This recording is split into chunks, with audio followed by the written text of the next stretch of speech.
Takže ahoj. Dnešní video bude o tom, jak správně naložit kola na nejmenší cyklovlek, který máme, a to je pro 10 kol. Ten cyklovlek byl vyroben v Polsku a kola, které jsou na něm umístěna, se nemusí demontovat. Má to ale svá specifika. Každé kolo, které je umístěno na tom cyklovleku, tak drží na dvou místech. Za prvé tím, že má přední i zadní kolo zasunuté do takovéto lyžiny. A za druhé je tady centrální tyč, která drží za rám kola. Tato tyč má tady šroubovací mechanismus, kterým se sevření utahuje. Aby se nepoškodil rám kola, tak je tady ochranná guma, která vlastně objímá tady tento plastový díl. Existují dvě šířky těch tyčí, které svírají, a to je dlouhá tyč a krátká tyč. Krátká tyč je přibližně na takovýto rám normálního kola, ale pokud někdo přijde s širokým rámem elektrokola, je potřeba toto celé odtáhnout, tyč vyvléknout ven, nasadit tam delší tyč a utáhnout utahovák na delší tyči. K tomu, aby to sedělo na správném místě, to znamená zhruba v této poloze, slouží tyto klouby, díky kterým se může vlastně poloha toho držáku různě zkracovat anebo prodlužovat a měnit úhel, pod kterým svírá různé typy rámů. Kola se tam nasazují tak, že se nejdříve nasadí kolo u bedny a postupně se dávají kola dozadu, a to tak, že jednou jsou řídítka nalevo a jednou napravo, aby se míjely. Pokud se řídítka nemíjí, je možné buď to snížit sedlovku, nebo v nejhorším případě povolit tyto dva šrouby na krku kola a otočit řídítka tak, aby nezavazely. Jakmile se naloží ty kola, tak se potom ještě dají upevnit mezi sebou navzájem a stáhnout utahovacími gumami, které máme ve vybavení vleku. Ten vlek je vybavený taky náhradní pneumatikou a potom touto bednou, která má takové páčky, které se mohou takhle zaseknout, zavřeno, nebo pootočit, a potom všechny tři ve stejné poloze umožní bednu otevřít. Teď je ta bedna prázdná, ale vy v té bedně najdete různé věci. Za prvé pumpu na kolo, za druhé kříž na odtažení tady této pneumatiky, abyste mohli v případě defektu vyměnit kolo. Dále jsou tady náhradní materiály na obložení těch plastových věcí. To znamená, je možné nožíkem uříznout kus gumy a použít to. Nebo je tady obalový materiál, kterým se dají vlastně taky izolovat například elektrické součástky elektrokol proti dešti. Je tady bedna, ve které se nachází ony různé jiné rozměry těch stahovacích tyčí. Jsou tady i nějaké náhradní vypodložky.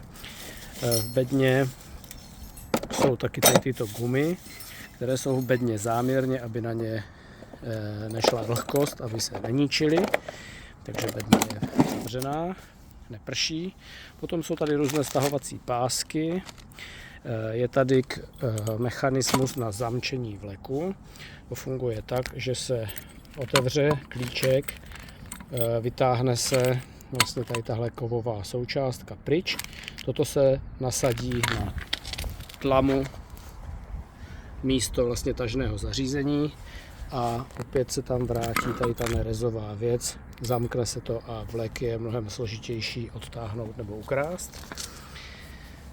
Potom v té bedně máme tradiční bednu na ochranu kol, ve které jsou různé spreje a mazací potřeby, taky ubrousky a dříky a podobně, abyste mohli klientům případně namazat, pokud budou mít rezavý třeba řetaz. Potom jsou tam pracovní rukavice, jaké ty hadry a tak dále. A potom je tam takováto oranžová bedna. A v té oranžové bedně jsou ještě další náhradní díly, různé šroubky, šroubečky. A důležitá věc, černý pytlík. A v tom černém pytlíku jsou 2 desítkové klíče. Tyto desítkové klíče slouží k tomu, abyste mohli průběžně utahovat tady tyto šruby a matky, které jsou na těchto kloubech. Ony se totiž během cesty povolují, takže pokud zjistíte, že je některý z těch kloubů příliš volný, je potřeba ho zavčasu utáhnout, abyste nestratili tady tyto šroubky, které jsou strašně důležité. Bez nich to celé přestane fungovat. Pokud byste přece jenom nějaký ztratili, tak tady v té oranžové bedně je jich pár náhradních. Jsou tady ty šroubky a matky. Potom je tam takovýto zámeček, který slouží k tomu, aby se dal cyklovlek zamknout k autu. To funguje tak, že to tažné zařízení zůstane zapojené za autem. Vy to vytáhnete z toho sáčku a vlastně tady je díra, která slouží k tomu, aby se tam ten zámeček zasunul a ten mechanismus se zamkne. Je to velmi jemné, malé, takže je potřeba s tím zacházet velmi opatrně. Takže zasunete, otočíte, vytáhnete, žádné násilí. V momentě, kdy použijete násilí, zlomíte nebo zalomíte tento klíč a budete mít velký problém. Takže opravdu to funguje jako velmi lehce, bez jakéhokoliv násilí. Ale v momentě, kdy to tam je zamknuté, tak tato páčka nejde zvednout a tím pádem celý cyklovlek nejde odpojit od tažného zařízení automobilu. Jo, takže to je dobrá věc. Určitě ten cyklovlek zamykat, když ho budete někde nechávat bez dozoru. Klíček je tady v té oranžové bedínce, potřeba ho tam vždycky zase vrátit. Potom máte v autě k dispozici technický průkaz a zelenou kartu k tomu cyklovleku. Aby se zapojila elektřina cyklovleku, tak je v autě potřeba používat vlastně redukci. To je tady tato věc, která je vždycky v šuplíku u spolujezdce, protože na tento systém ten vlek nejde zapojit. Takže je potřeba to tam nasadit a šrubovacím způsobem to utáhnout. A potom vlastně tady je jiná norma, 9kolíková, do které už potom ten cyklovlek zapojit lze bez problémů. Co si dávejte pozor je, když budete kola dávat do těch kolejnic, někdy jsou ty elektrokola zejména tak dlouhá, že to vychází úplně těsně, tak je dobré vlastně to kolo nasadit tak, že